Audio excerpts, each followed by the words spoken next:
Good morning, students. Welcome once again. I hope all of you will be good.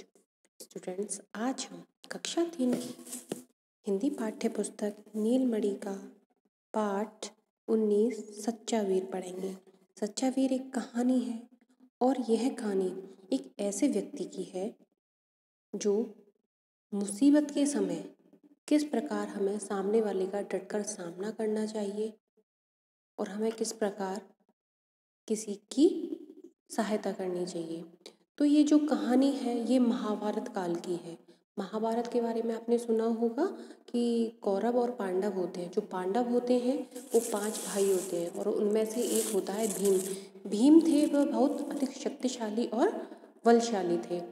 तो एक राक्षस को पछाड़ने के लिए भीम को भेजा जाता है और भीम उस राक्षस को मार देता है और जो गांव वाले होते हैं वह उनकी सहायता करता है। तो सही मायने में सच्चा वीर कौन होता है, इस कहानी को हम इस पाठ में पढ़ेंगे। तो बच्चों, इस कहानी को हम शुरू करते हैं। जो पुरुष विपत्ति के समय में भी अडिग रहता है, अडिग यानी कि डटा रहता है और विपत्ति का डटकर मुकाबला करता है, वही वास्तव में सच्चा वीर होता है। एक राजा था पांडु, उसके भाई का नाम था धृतराष्ट्र। पांडु के 5 बेटे थे, युधिष्ठिर, भीम, अर्जुन, नकुल और सहदेव। पांडु के बेटों को पांडव भी कहते हैं। उनका चचेरा भाई दुर्योधन पांडवों से जलता था। उसने पांडवों को जलाकर मारने की योजना बनाई थी, परंतु पांडव और उनकी माता कुंती बचकर वन में चले गए। ठीक है, तो महाभारत काल की घटना है ये कि राजा था पांडु और उसका भाई था धृतराष्ट्र। धृतराष्ट्र थे वो अंधे थे। उनके 100 पुत्र थे, उनको कौरव कहा जाता था और जो पांडु के पुत्र थे वो 5 थे, उनको पांडव कहा जाता था। तो सबसे बड़ी युधिष्ठिर थे, फिर भीम, फिर अर्जुन, नकुल और सहदेव थे। अब जो दुर्योधन था वह इन पांडवों से जलता था, तो वह उनको मारने के लिए एक योजना बनाता है। पर होता क्या है कि जो पांडव थे वो बचकर निकल जाते हैं, कहाँ? वन के लिए। वनों में घूमते घूमते पांडव एक गांव में पहुंचे। वहां वे एक ब्राह्मण के घर ठहरे। गांव के पास ही एक घना वन था। उस वन में एक राक्षस रहता था। उसके लिए गांव के लोगों को प्रतिदिन ढेर सारा भोजन भेजना पड़ता था, साथ ही बारी बारी से एक आदमी भी भेजना पड़ता था। जब पांडव वनों में घूमते घूमते एक गांव में पहुंच जाते हैं तो एक ब्राह्मण के घर पर वह ठहरते हैं और गांव के पास एक घना जंगल था। तो जंगल में एक राक्षस रहता था और उस राक्षस के लिए गांव वाले क्या करते थे, प्रतिदिन भोजन बनाकर भेजते थे और भोजन के साथ बारी बारी से एक इंसान को भी भेजा जाता था। कुंती ने देखा कि ब्राह्मणी रो रही थी। पूछने पर ब्राह्मणी ने बताया कि अगले दिन उसके बेटे की बारी है। यह सुनकर कुंती को भारी दुख हुआ। अब जो जिस ब्राह्मणी के घर वो ठहरे थे तो वह रो रही थी, तो कुंती ने उनसे रोने का कारण पूछा तो ब्राह्मणी ने बताया कि कल राक्षस के पास भेजने की जो तैयारी है वह मेरे बेटे की है। तो इस बात को सुनकर कुंती बहुत अधिक दुखी हो जाती है। अगले दिन उसने भीम से कहा, बेटा, इस ब्राह्मणी का एक ही बेटा है, आज राक्षस के पास जाने की बारी उसकी है, क्यों ना उसकी जगह तुम चले जाओ। मुझे विश्वास है तुम उस राक्षस को जरूर मार डालोगे। अब दूसरे दिन माता कुंती अपने पुत्र भीम से बोलती हैं कि भीम, इस ब्राह्मणी का एक ही पुत्र है और आज इसकी बारी है, तो मैं चाहती हूँ कि इस ब्राह्मणी पुत्र की जगह आप चले जाओ। और मुझे विश्वास है, क्योंकि वो जानती थी कि भीम जो है बहुत अधिक शक्तिशाली और बलशाली है, तो वो कहती कि मुझे तुम पर पूरा विश्वास है कि तुम राक्षस को जरूर मार डालोगे। ब्राह्मणी को यह बात पसंद नहीं आई। ये लोग उसके अतिथि थे। अपने बेटे की जान बचाने के लिए वह पराये बेटे को कैसे भेज दे? पर कुंती ने उसे विश्वास दिलाया कि भीम बहुत बलवान है, वह उस राक्षस को जरूर मार डालेगा। जब ब्राह्मणी ने सुना कि माता कुंती अपने पुत्र को भेजने के लिए बोल रही हैं तो उसको यह बात अच्छी नहीं लगी, क्योंकि उसे पता था कि अतिथि भगवान के समान होते हैं। इसलिए मैं किसी भी अतिथि को किसी भी मुसीबत में नहीं डाल सकती हूँ।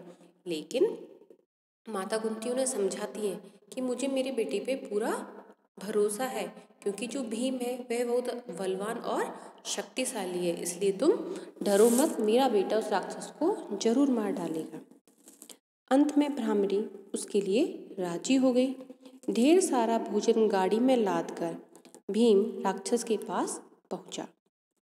अब इतना समझाने पर ब्राह्मणी तैयार हो जाती है। जब उसने सुना कि भीम बहुत बलशाली और शक्तिशाली है तो वो तैयार हो जाती है। तो अगले दिन जो भीम होते हैं वह गाड़ी में बहुत सारा भोजन लाद कर राक्षस के पास पहुंचते हैं। उसने भोजन सामग्री गाड़ी से उतारी और जमीन पर रख दी। फिर आराम से बैठकर स्वयं ही उस खाने को खाने लगा। अब जो भीम है खाना लेकर पहुंच जाते हैं, गाड़ी से खाना उतारते हैं और खुद ही उस खाने को खाने लग जाते हैं। तो यह देखकर जो राक्षस होता है वह क्रोधित हो जाता है और कड़क कर पूछता है, यह क्या हो रहा है, यह क्या कर रहा है। भीम ने कहा, देखता नहीं लड्डू खा रहा हूँ। भीम की बात सुनकर राक्षस क्रोध से पागल हो उठा। वह भीम पर तेजी से झपटा। भीम ने बिजली जैसी फुर्ती से उछलकर उसके कमर में जोर से लात मारी। राक्षस मुंह के बल दूर जा गिरा। भीम के पास आने पर राक्षस भी फुर्ती से उठा और भीम से भिड़ गया। भीम और राक्षस में जमकर लड़ाई हुई। भीम ने घूंसे मार मार कर राक्षस को लुढ़का दिया। फिर उसके गले को इतनी जोर से दबाया कि राक्षस के प्राण पखेरु उड़ गए।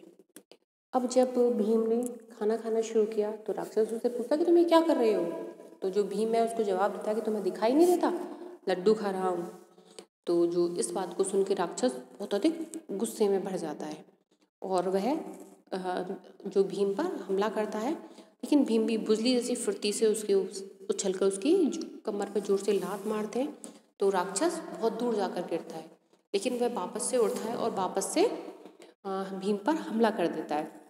लेकिन भीम उसके घूंसे मार मार कर उसको प्राण पखेरु उड़ा देते हैं और उसके गले को इतनी जोर से दबाते हैं कि वह मर ही जाता है। जब गाड़ी लौटकर गांव पहुंची तो भीम को जीवित देखकर गांव वालों के आश्चर्य का ठिकाना न रहा। राक्षस के मरने की खबर सुनकर तो सारे गांव में खुशी की लहर दौड़ गई। ब्राह्मण और ब्राह्मणी ने भीम को छाती से लगा लिया। कुंती को बहुत खुशी हुई कि उसके बेटे ने राक्षस को मारकर सारे गांव का भला किया है। ठीक है ना।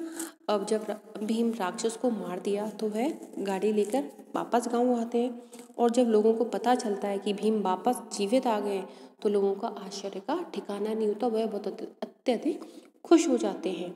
और जब पता चलता है कि राक्षस मर गया तो उनकी खुशी का कोई ठिकाना ही नहीं रहता।